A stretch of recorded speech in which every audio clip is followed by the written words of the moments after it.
Hi guys, welcome back.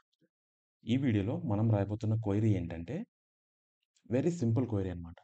ఇటువంటి questions కూడా మనకి ఇంటర్వ్యూలో అడుగుతుంటారు. ఎందుకంటే ఇది కాంప్లెక్స్ కాదు. Just simple query. ఈ సింపుల్ క్వెరీ మనం ఎలా రాయాలి? ఫస్ట్ ఆఫ్ ఆల్ ఈ క్వెషన్ మనం ఎలా అనలైజ్ చేయాలో చూద్దాం. నా దగ్గర ఎంప్లాయీ టేబుల్ ఉంది. ఈ ఎంప్లాయీ టేబుల్ నుంచి మనం క్వెరీ ఏం రాయాలంటే, write a query to fetch records where department equal to HR or salary 500. అంటే నాకు కొన్ని రికార్డ్స్ కావాలి. ఆ రికార్డ్స్ ఎలా ఉండాలంటే డిపార్ట్మెంట్ హెచ్ఆర్ ఉండాలి. లేదంటే సాలరీ 500 కన్నా ఎక్కువ ఉండాలి. ఇది ఒక కండిషన్. ఓకే.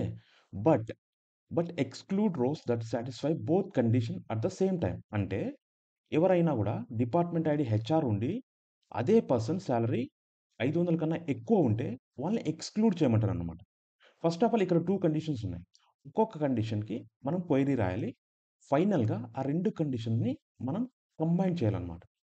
ఇక్కడ 2 కండిషన్స్ ఉన్నాయి అంతే. డిపార్ట్మెంట్ అంటే హెచ్ఆర్ ఉండాలి. సాలరీ 500 కన్నా ఎక్కువ ఉండాలి. ఈ 2 కండిషన్‌లో ఏదో ఒకటి సాటిస్ఫై అవ్వాలి. అదే విధంగా ఈ 2 కండిషన్స్ సాటిస్ఫై అవుతాయి చూసారా? వాళ్ళని మనం ఎక్స్‌క్లూడ్ చేయాలన్నమాట. అంటే వాళ్ళ రికార్డ్స్ మనకు అవసరం లేదు. ఓకే. ఫస్ట్ ఆఫ్ ఆల్ నేను ఒక టేబుల్ క్రియేట్ చేశాను ఇక్కడ. Employee table. Employee table create చేసి దాంట్లో డేటాని డంప్ చేశానన్నమాట. ఫస్ట్ ఆఫ్ ఆల్ ఈ వీడియో కంటిన్యూ చేసే ముందు ఈ స్క్రిప్ట్ డిస్క్రిప్షన్‌లో ఉంది. మీరు కాపీ పేస్ట్ చేసుకొని, మీరైతే దీనికి ఎలా రాస్తారు? ఒక క్వెషన్‌కి ఎన్ నంబర్ ఆఫ్ విధంగా మనం క్వెరీ రాయొచ్చనమాట. సో, మీరైతే ఏ విధంగా రాస్తారు? ఒకసారి ట్రై చేయండి. ట్రై చేసిన తర్వాత మీ అవుట్‌పుట్, ఈ అవుట్‌పుట్ సేమ్ ఉందేమో ఒకసారి చెక్ చేసుకోండి. ఓకే. ఫస్ట్ ఆఫ్ ఆల్ నేను అబ్జర్వ్ చేస్తా. ఫస్ట్ నేను ఎక్కడి నుంచి స్టార్ట్ చేయాలి? ఫస్ట్ ఒక కండిషన్ తీసుకుంటాను. నాకు మొత్తం అవసరం లేదు. ఫస్ట్ ఏదో ఒక కండిషన్ తీసుకుంటాను. ఏంటంటే ఫస్ట్ డిపార్ట్మెంట్ ఐడీ హెచ్ఆర్‌ని లేదంటే సాలరీ 500ని నేను ఫిల్టర్ చేస్తా. ఓకే. ఇప్పుడు సెలెక్ట్ క్వెరీ రాస్తున్నా. Select star from EMB. First of all నాకు ఈ స్టార్ అవసరం లేదు. ఎందుకంటే మనకి రియల్ టైమ్‌లో ఒక టేబుల్‌లో 20, 30, 100 కాలమ్స్ కూడా ఉంటాయన్నమాట. మనకి first of all A columns కావాలో వాటిని మాత్రమే ఇక్కడ తీసుకోవాలి. సో, ఇక్కడ ఉన్న కొన్ని కాలమ్సే కాబట్టి కొన్ని నేను తీసుకుంటాను. ID, name, comma sorry DPT, salary. Okay. First of all నేను ఒక కండిషన్ తీసుకుంటాను. మనకి వేర్ కండిషన్‌లో రాయాలి ఆ కండిషన్. ఎందుకంటే ఫిల్టర్ చేయాలి ఇక్కడ. Where, where department HR, where DPT equal to double కోట్స్‌లో ఇదొక స్ట్రింగ్ కాబట్టి డబుల్ కోట్స్‌లో పెట్టాలి.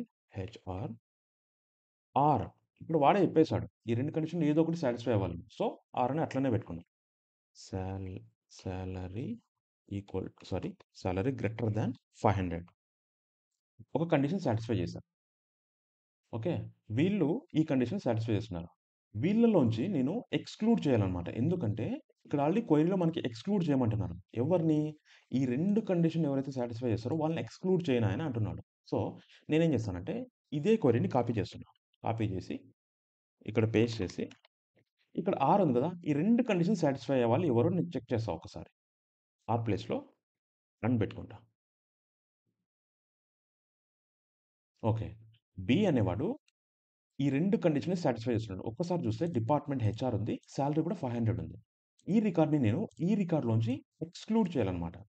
2 కండిషన్‌లో రన్ చేస్తే మనకి అర్థమయ్యేదేంటంటే ఇక్కడ ఈ 5 రికార్డ్స్‌లో ఈ ఐడీ 2 అనేవాడు ఈ కండిషన్ రెండిటిని సాటిస్ఫై చేస్తున్నాడు. సో, నేను వీడిని ఎక్స్‌క్లూడ్ చేయాలి.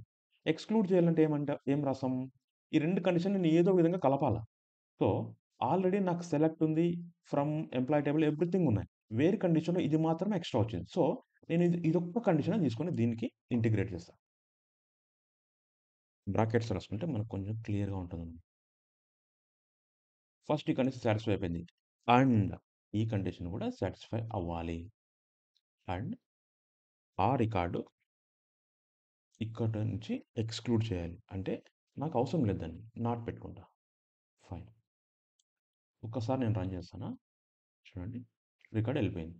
ఇందులోంచి బి అనేవాడు ఐడీ ఉండేవాడు ఎళ్ళిపోయాడనమాట. సో, ఇది కండిషన్ అనమాట. ఫస్ట్ ఆఫ్ ఆల్ మనం క్వెరీని క్లియర్‌గా అర్థం చేసుకోవాలి. కానీ ఒక క్వెరీలో ఎన్ నంబర్ ఆఫ్ కండిషన్స్ ఉంటాయన్నమాట. ఫస్ట్ ఆఫ్ ఆల్ మనం ఒక్కొక్క కండిషన్ ఫిల్టర్ చేసుకుంటూ పోవాలి. ఫిల్టర్ చేసిన తర్వాత అన్ని కండిషన్‌ని కలిపి మనం ఏ విధంగా రాయొచ్చనేది క్వెరీ దాన్ని బట్టి మనము డిసైడ్ అవ్వాలన్నమాట. డిసైడ్ చేసి అన్ని క్వెరీస్‌ని సింగిల్ క్వెరీగా ఇంటిగ్రేట్ చేస్తే మనకు కావాల్సిన ఔట్‌పుట్ వస్తుందన్నమాట.